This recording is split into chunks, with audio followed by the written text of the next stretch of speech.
السلام عليكم ورحمة الله وبركاته. سو دواada walaalahayga qaaliga meel walba joogtaan jirkad ka daawanaysa waa Faaduma Filsan qofkeeda la hadlay waaniga Faaduma Filsana waxaan idin rajeynaa inaad caafimaad qabtaan alxamdulillah dadka markii koobaad aad soo booqatay soo dhawow subscribe ta dhacina ugu sii hadaad hore noola joogtay aad baad u mahadsan tahay like iska taabo commentiga ra'yigaaga ku soo qor videogan ayaan isla fiirsanaynaa kadib ayaan waxaan ka dhahaynaa bal insha Allah marka hore video aan isla aragno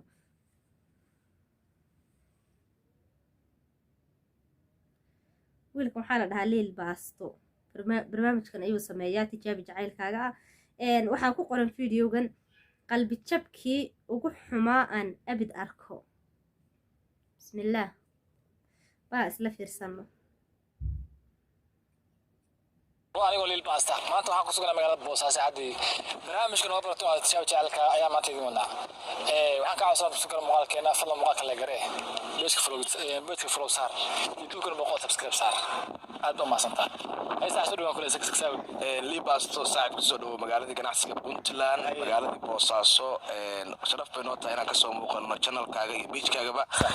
sidoo kale qiimo gaar ah noo leedahay inaan barnaamijkan ka qayb qaato tijaabi jacaylkaaga qofan in badan aysan wadnay baan rabaa maanta inaan kaga faa'iideysto barnaamijka tijaabi jacaylkaaga Lil Baasto page-kiisa ama youtube-kiisa ka baxa magaca sax noo sheeg magaciisa Sakariya Saciid Axmed Sakaawi waa ku magac dheeraysa insha Allah Sakaawi bal maanta qofka horta aad tijaabinaysa magaca noo sheeg magaceeda waxa la magaceeda Sabriin baa la okay Sabriin horta waxay ku nooshahay waxay ku nooshahay dalka Mareykanka muddo hadda waxaan wada joognaa ama wada sheekaysanaynaa oo hawada ka wada soconaa muddo 2 sano iyo xoogaa ma sha Allah marka gabadha miyaa isqabtaan mise waxin waa jecel un kaliya xiriir fariya Faransiya naga dhaxeeya waxaan nahay dad waqtiyo badan isku soo dulqaatay waayo badan soo wada maray marka lagama sheekayn karaniyo nacabka darbiyada jiraan la yahay waxa inaba caadi ma jacaylka aniga qoftaas dhexdeena dhaxay waxa ku dinaya maanta Sabriin hadii magaca sheegto tiran waxaan jecel Sakaawi maxaa dareemayay muhibbada sambabada wadnaha iyo saablayda feeraha wadarka ay tiraado saami waa baari laha maanaaba niyowde meeshaan joogo waxaan ka baqayaa dabaqan horteena taagan hadhow adiga iyo kaameramanka iyo qaabta ayaan halka ka dhicin yaa ka war hadii miraha hadii qofka shaqada ka waranta kasaan jecelahay cidda aan noqday maxaa dareemayay in adeer waxay ugu saadin waa hawl aad u adag weeye laakiin de waana filanaynba soo waxa filanaysa ma jiraan waa qof ku kalsoonahay muddo badan wada soconay xiriir lama ilaawaan xiriir lama dhaafaan xiriir aan dhexdiisa nakili karin oo naga dhaxayo way marka ma malaynayo waqtiyada inta ugu badan ayadaan la qaataa marka ma malaynayo inaan mataqaanaa hadallada noocaas afkeeda ka soo baxayo hadduu ku soo baxay laakiin waxaan u jawaabo ma garanayo horta asxaabtii qiimaha qaadaya horta farxad bay tahay maanta Sakaawi inaan barnaamijka duubayo ninkani waa ninka ugu caansan hadda noqoto magaalada Boosaaso waa nin aad u isticmaala aad leeyahay TikTok-ga aga soo caan ka yahay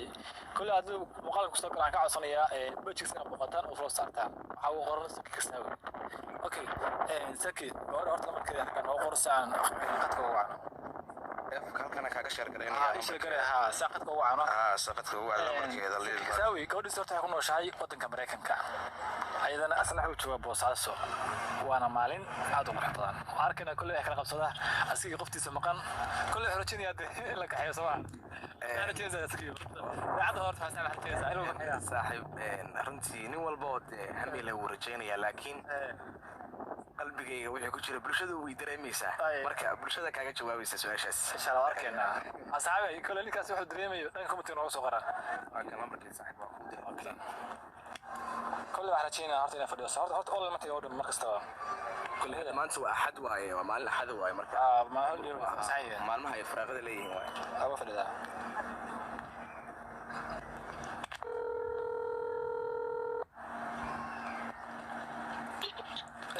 السلام عليكم وعليكم السلام ورحمة الله صابرين صومعنا باي walaal waxaan barnaamij ku diiyo horta aniga daas ka barorta magaca Lil Baasto weeyaan waxaan ahay wali YouTuber barnaamij waxaan duwan laho tijaabi jacaylka kowdii waan gartay waliba haatay la taagan oo jacaylka sheeganaya barnaamijkan qayb ku yahay Sabriin adiga horta wax jecel ma waliba haatay la joogo barnaamijka qaybka kowdii waan gartay saabiriin horta adiga wax jecela ma leedahay aad iyo aad waan gartay horta qofka aad jeceshahay magaciisa noo sheeg qofka xaata ila taankooda oo jecelkaa sheeganaya bal magaciisa noo sheeg qofka aad jeceshahay qofka adiga aad jeceshahay oo haatan aniga ila joogo oo barnaamijka qayb ka ah magaciisa noo sheeg axmed ها اوكي احمد قف عن كهن واجعل شرط مجرى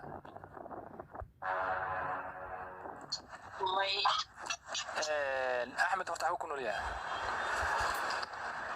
احمد ودنك يلشوا ودنك امريكا واقرت قف عن احمد كان ما انت ودي حرير جعلي وحنا نرت مجرى على ودي oo xogaa shukaansi xasaawiyo horta ma jiraan wax ma jiraan ayaa la wadiin wuxuu yahay ma garan karo waana kugu dhibayaa asaa isku kaa sheegaya bal la hadal halo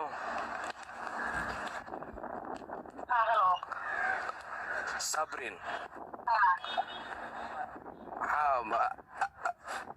axmed kana sheegis muxuu yahay ninka kula hadlaya waa saki ها أحمد كان وعاد شيء محو يهي أحمد وجعلك محاتري أحمد جعلك واي ساعة مرة أحمد صاحبه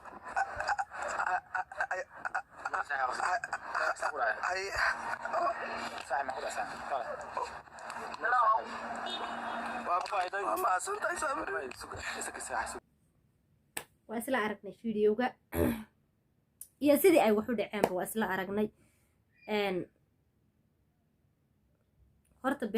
bahasha beenta la dhaho sideedaba waa xaaraan beentu waa xaaraan haddaad sideedaba beenta aad dhaqan ka dhigato ood baratana aad bay u xuntahay ma lagaa jari karo waxaadna ahaanaysa qof beenaalo ahoo qofka xataa dadka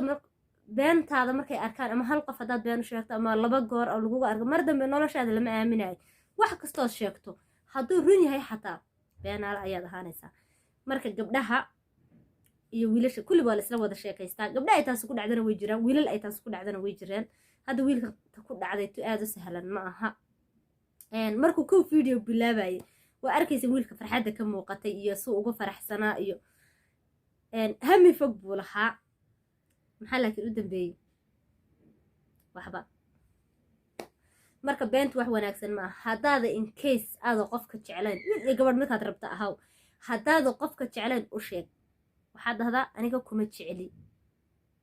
ilaan cid xabad kugu haysa ma jirto moogta qasab meesha ma jiro hadal unbaa la isdhahayaa intaad qofka been ku maaweelin lahayd waxaa kaaga fiican runta adoo u sheega runta hee kuma disho way kaana xisaabaa leeyi soo maaha marka waxaa ka fiican adoo runta u sheegta oo dhahda walaalow anigu kuma jecli ama walaalay anigu kuma jecli soo ma aha dad waxaa jira iyagoo og qofku inuusan jeclayn haddana xidhiidhka la wada oo isdhaha waa intaasu qofkan isaga mar un isbedelaa way jiraan dad saas ah marka mar kastaba waxaa lagama maarmaana inaad runta sheegtid qayaanada iyo beenta iyo maaweeliska waxba ma sheegayo runta wax ka fiican ma jiro sababtoo ah qofkan markaad runta u sheegto dee dana badanoo kaluu raacan lahaa wuu iska kaa dhaafi lahaa qalbiga saas muuna kuu geliyeen hamiga kumuusa fakareen danahiisa kalea ka badan wuu iska mashquuli lahaa soo ma aha ama dad kaleba ama qof kaleba iska raadsada hadduu rabo hadduu qof xataa mustaqbal diyaar u yahay qof kale ha raadsada hadduu rabo laakiin marnaba khiyaanadu ma fiicna ama wiil ahow ama gabadh ahow waxaa idinkula talinayaa beenta bahashaa in la iska daayo warbeentu waa xaaraan warbeenta iska daayo intaa qof been ku maaweelin lahayd runta u sheeg runta buu rabbi kugu jecel yahay runta u sheeg kuma raba dheh hadday gabadh tahayna walaalay kuma raba dheh hadduu wiil yahayna walaalay kuma raba dheh aniga qof kalaa jeclahay bas qalbigu laba uma qaybsamo marka intay niyadjab badan oo saas ka soo bixi lahaa anigu ra'yigayga waxay iga tahay runta in la sheego adiga ra'yigaagan commentiga nagula wadaag